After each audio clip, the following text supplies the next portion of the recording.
Hello guys, welcome back to culture station Telugu. ఈ రోజు ఒక స్పెషల్ డే. సో చిన్న కథ చెప్పుకుందాం. ఈ రోజు స్టోరీ టైం. ఈ కథ ఒక మనిషి ఒక కొండకి సంబంధించింది. మనిషి అండ్ కొండనే, దేవుడు అండ్ కొండ కాదు. ఎందుకంటే దేవుడు కొండ అయినప్పుడు అది దేవరకొండ అయిపోతుంది. అని మనకు తెలుసు దేవరకొండ అయినప్పుడు ఏమైతుందో. అక్కడ కథ ఉండదు, జస్ట్ ఎక్స్క్యూజెస్ ఉంటాయి.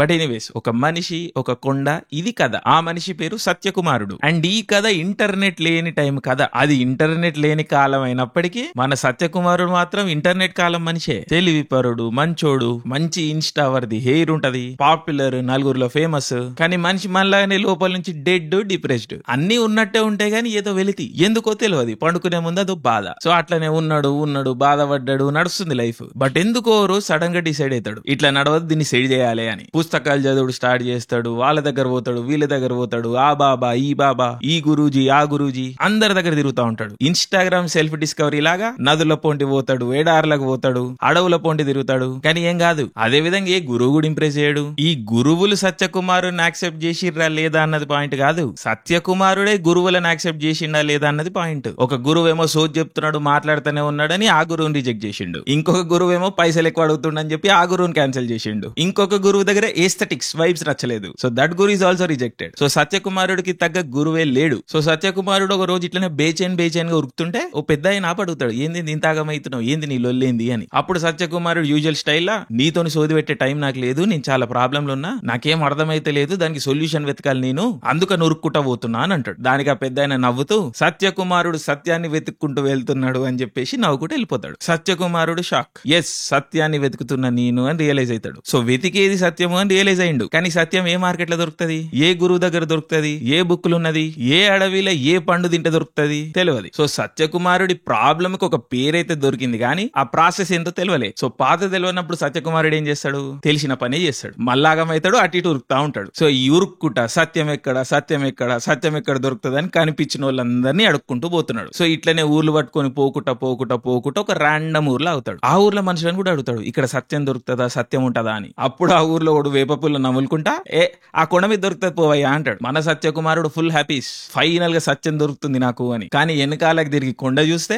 అమాంతం ఉంది కొండ. ఇప్పుడు ఆ కొండను చూసి షాక్ మనోడు, కొండేమో అంతుంది, అది ఎట్లెక్కాలి ఏంది అని. బట్ మనోన్ యాంగ్జైటీ తెలుసు కదా, ఎట్టి పరిస్థితుల్లో కావాలి అది, లేకపోతే బతకలేని పరిస్థితి. సో మెల్లగా కొండ ఎక్కుడు స్టార్ట్ చేస్తాడు. సో ఎక్కుకుంటా దిగుకుంటా పడుకుంటా దొరికింది తినుకుంటా ఫైనల్ గా కొండెక్తాడు. ఆ కొండెక్కిన తర్వాత కొండ పైన చాలా ప్రశాంతంగా ఉన్నది. ఎంత ప్రశాంతంగా అంటే అన్యాచురల్ ప్రశాంతంగా ఉన్నది. Pin drop silence. అడవి కొండ మామూలుగా అంత ప్రశాంతంగా ఉండవు. గాలి శబ్దం ఉంటది, పక్షుల శబ్దం ఉంటది, జంతువుల శబ్దం ఉంటది. బట్ ఎందుకో ఈ కొండ పైన అబ్సల్యూట్ పిన్ డ్రాప్ సైలెన్స్ ఉన్నది. మన సత్యకుమారుడు షేక్ అవుతున్నాడు. అంత సైలెన్స్ తట్టుకోలేకపోతున్నాడు. బట్ ఏం పర్లేదు, జల్దీ వచ్చిన సత్యాన్ని పట్టుకొని మనం వెళ్ళిపోయి మన ప్రాబ్లమ్ సాల్వ్ చేసుకోవాలి, దునియాని లేయాలి అన్న జోన్లో ఉన్నాడు మనోడు. సో వెతుకుతున్నాడు, సత్యం ఏడ దొరుకుతుంది అని. బట్ వెతుకుతున్నాడు, ఎంతసేపటికి దొరుకుతలేదు. అండ్ అక్కడెక్కడో మూలలో ఒక చెరువు ఉన్నది, ఒక చిన్న పాండ్ లాగా. మనోడు కూడా కొండే కలిసిపోయిండు కదా, నీళ్లు కనిపించినాయి తాగుదామని పోయిండు. నీళ్లు క్రిస్టల్ క్లియర్ ఉన్నాయి, లైక్ ట్రాన్స్పరెంట్, క్రిస్టల్ క్లియర్. మొత్తం ఆకాశం అంతా అద్దం లెక్క కనిపిస్తున్నది నీళ్ల పైన. కానీ అవన్నీ మనోనికి అనవసరం కదా, దెబ్బ పోయిండు.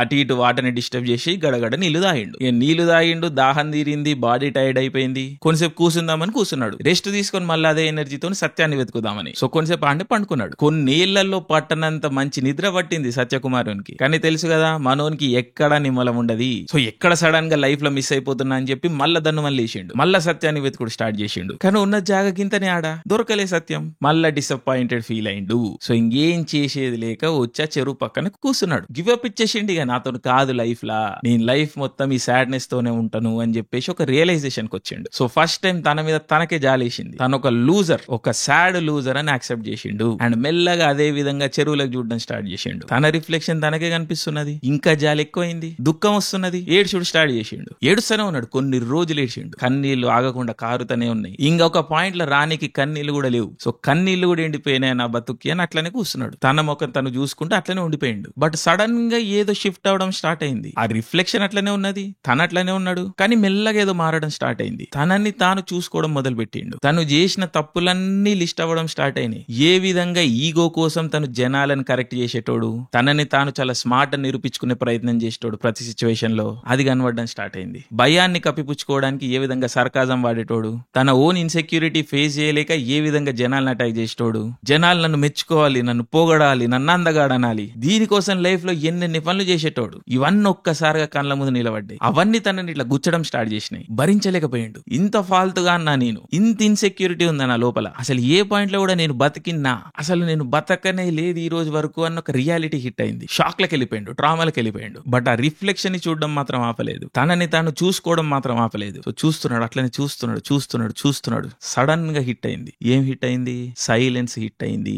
బ్రెయిన్ లో నాయిసెస్ అన్ని గాయమైపోయినాయి, పెయిన్ గాయమైపోయింది, యాంగ్జైటీ గాయమైపోయింది. He was not depressed anymore. For the first time in his life he was okay with the silence. And life లో మొట్టమొదటిసారి he was okay with himself. తనతో తను బతకడం ఫస్ట్ టైం ఓకే అనిపిస్తున్నది అతనికి. బ్రెయిన్ లోంచి చూడట్లేదు లైఫ్ ని, కళ్ళలోంచి చూస్తున్నాడు లైఫ్ ని. సో గాన్, ఒక్క సెకండ్ లో మొత్తం గాన్. తను అక్కడికి ఎందుకు వచ్చిండు, ఎన్నేళ్లు బతికిండు, ఈ లైఫ్ ఏంది, ఇదేంది, మొత్తం ఎగిరిపోయింది. తాను ఆ మూమెంట్, ఆ నీళ్లు, ఆ కొండ, ఆ సైలెన్స్, అంతే. ఇంకా ఆ క్షణంలో ఏం తెలియలేదు ఆయనకి. జస్ట్ సత్యకుమారుడు అంతే. ఓ డామ్ అనుకున్నాడు. సో లేచిండు, కళ్ళు తుడుచుకున్నాడు, ఆకలిస్తుంది, ఏదో పండ్లు వెతుక్కొని తిన్నాడు, దాహం వేసింది, నీళ్ళు ఆగిండు అదే చెరువులకేని. సో ఇంకా తిరిగి వెళ్ళిపోదాము అనుకున్న టైంలో ఒక సెకండ్ ఆగిండు, నీళ్లు సెటిల్ అయ్యే వరకు చూసిండు, తనని తాను మళ్ళీ రిఫ్లెక్షన్ లో చూసుకున్నాడు, థ్యాంక్ యూ అని చెప్పి రిటర్న్ ప్రయాణం అయిండు. సో మెల్ల కొండ దిగిండు, ఆ నోట్లో ఏవో పుల్లు వేసుకొని మళ్ళా కనిపించిండు ఆడవాడు. అడిగిండు ఏదైనా దొరికిందా సత్యం అని. అప్పుడు సత్యకుమారుడు ఒక సెకండ్ ఆగి, సత్యం సంగతి తెలియదు కానీ సత్యకుమారుడు దొరికిండు అని చెప్పేసి నవ్వుకుంటూ వెళ్ళిపోయిండు. ఇది కథ, సత్యకుమారుడు ఒక కొండ కథ. సో సత్యకుమారుడు కొండ కథ ఎట్లా అనిపించిందో చెప్పండి. Happy guru Purnima to one and all. నిశ్శబ్దంలో పరమశివుడు ఉంటాడు, దక్షిణామూర్తి. ఓం నమ శివాయ. Thank you. జై హింద్.